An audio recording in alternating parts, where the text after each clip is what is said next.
plano niyo yung Inoy ngayon? Siguro dadalawin muna namin si Mama. Tapos kahit hindi pa natin mahanap yung pamilya ni Manang Biring, hindi ako titigil sa paghahanap ng bagong ebidensya. Sana nga maayos na tong kaso ni Ma'am Amanda, no? Para malaya na kayo magmahalan ni Inoy. Sino kayo? Sino kayo? Sino ka? Bebay! Ako!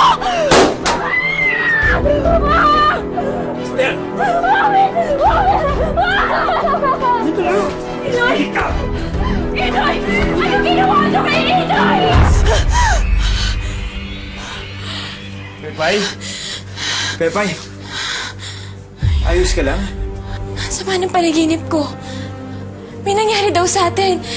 Kay Mafi. Sa'yo. Napahamak daw tayo dito. Natatakot ako. Baka hinahanap tayo ni Jeffrey. Pepay, panaginip lang yan. Walang masamang mangyayari sa'yo kasi babantayan kita. Walang makakalapit sa'yo. Di ba nga, sabi nila, swerte ang duwende.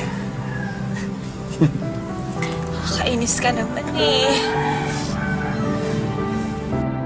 Bitin ba kayo? Abangan dahil mas maganda ang mangyayari bukas. Huwag kayong bibitaw. At kung may na-miss out kayo, balikan lang ang mga episodes sa Magkaibang Mundo. I-click lang ito at mag-subscribe na para makahabol sa storya namin. Isang click lang makikita nyo na ang magkaibang mundo namin ni Pepay. Hep hep happy mga kapunso!